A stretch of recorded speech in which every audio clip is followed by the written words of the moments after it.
What secret are you taking to the grave? This will probably get buried, but here goes. When I was 17, I met this guy and became really good friends with him. We never dated or anything, but I fell head over heels in love. Every moment with him felt romantic. I was convinced he was the one. Life happened, and due to some geographic restrictions, going to separate directions for uni, and just random unimportant crap, we lost touch. After about a year, I told myself that I would forget about him and get over it. It's been over 10 years, and in some ways, I still haven't. He pops into my mind after every breakup I go through.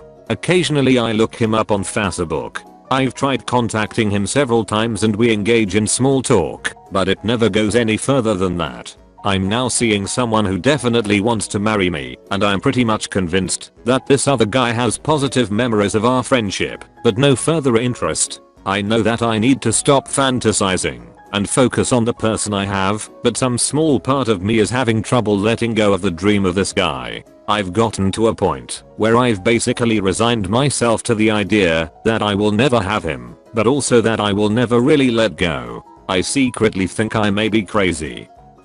Technically, I'm not taking this to the grave, because I already told my therapist, but here goes. When I was about 13, I'm 32 now, I was walking to the grocery store after swim practice with some other friends from the team, as was customary. Since our practice was early in the morning, we would usually go to the grocery store for donuts afterwards. Anyway, on this particular day, I noticed a tiny frog right near the edge of the path we were on. Without telling anyone, I scooped up the little frog and decided that he was coming to the market with us. To this day, I still have no idea what made me think of this, but I casually walked over to the salad bar and gently placed the tiny frog right in the middle of the tray of lettuce. Again, I never mentioned any of this to my friends. For years and years after this happened, I always secretly wondered what became of the frog, and in my mind I envisioned some poor little old lady having a heart attack as a result of seeing a frog jump out of her salad. When I finally told my therapist this, many years later as a full-grown adult, she just burst out laughing.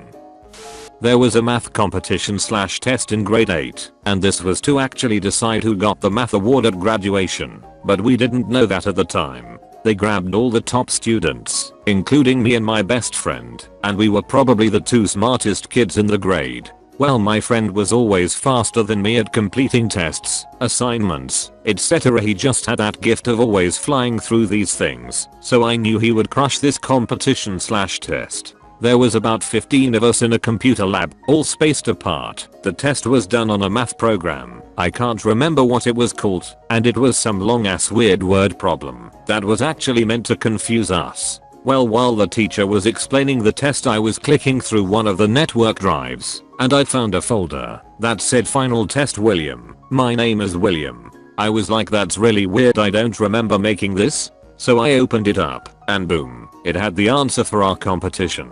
So I quickly copy and pasted it onto Word so no one can see, and then once we started I minimized Word into the corner and rewrote out the answer in my own words. This only took me about 10 minutes to do, and the teacher said this should take everyone at least an hour. So I sat there for another 10 to 15 minutes just to play it safe, and then I told the teacher I was done. He came over and was amazed how fast I completed the test. Graduation comes and I receive the math award, and the teacher explains how amazed he was how fast I had completed the test in record time. I found out that day the teacher's name was also William. Funny end to the story, my best friend and I actually live together now, and he is a very successful architect, and I'm an engineer. Years later he still brings it up and asks, how the freak did you do that test so fast? That was mine, and you know it. When I was younger I was at my friend's house sledding. He had to leave with his family, but I kept sledding. I lost control and ran over a baby pine tree they had planted earlier in the year. A tree they had planted in remembrance of my friend's grandma passing away that year. I had snapped the tree when I hit it, so I just stuck it in the snow and left. Weeks later and it warms up enough that the snow melts and the tree falls over. They were devastated when they discovered their tree was broken with no explanation how it happened.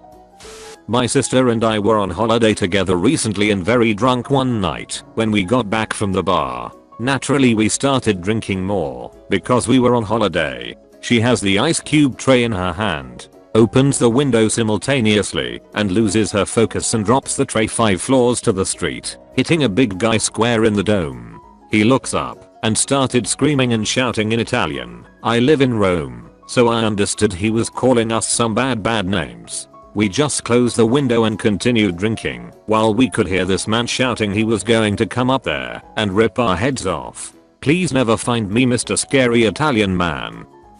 Throwaway because some friends know my username. My dad had bowel cancer. He fought it for a few years, but we eventually realized that the chemo was losing. They set up to make him comfortable. This included one of those little automatic dosage machines that hopped him up on morphine every so often, so he wasn't in pain. By the end he could barely speak, couldn't move, his stomach was distended because he hadn't crap in. Freak, I can't even remember how long. Close to the end the morphine would become less effective faster than the doctors/nurses could come around to up the dose. It was so distressing for my mum hearing my dad in pain that the nurse showed her how to increase the dose on the machine herself in case he woke up in pain. Me and my sister are pretty sure that the night he died, after we had all said goodnight to him, my mum increased his dosage quite a bit higher than she should have done. Nothing was ever said by my mum, the nurses or the doctors, but we are pretty sure if she did do it, I understand why, and I don't blame her. I'm actually quite glad because my dad was suffering and it was just freaking awful to see him in so much pain and not be able to do anything. Anyway, that sufficiently depressed me first thing in the morning, and I'm sure this will get buried anyway. Never logging into this account again. In 5th grade I cheated on an exam. My buddy and I were the only 2 people in the grade who got this particular question correct, but I copied him. The worst part was he was considered dumb while I was at the top of the class, so the teacher was convinced that he copied me and he ended up getting suspended. Long story short, I was too pussy to admit that I was the one who cheated, as my parents would have murdered me if I failed the test, and even worse if I got suspended. The real reason I don't talk to my mum is because she called me at 3 AM one day after she'd had a fight with her boyfriend, and I had to run to her house and wrestle the pill bottle out of her hand to stop her from trying to kill herself by ODing again. She refused to get help. We'd had her committed several times, and I couldn't handle the burden, at 19, of being the one physically stopping her.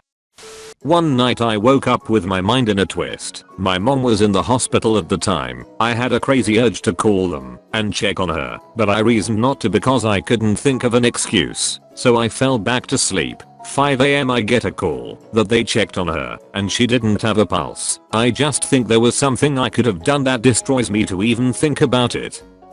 One time in middle school, I asked to borrow my friend's pen for a moment to write something down.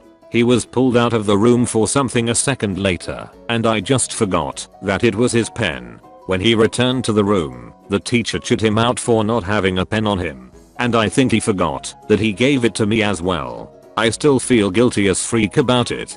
Plus side, I'm the godfather to his son now. I shall seek redemption in his time of need.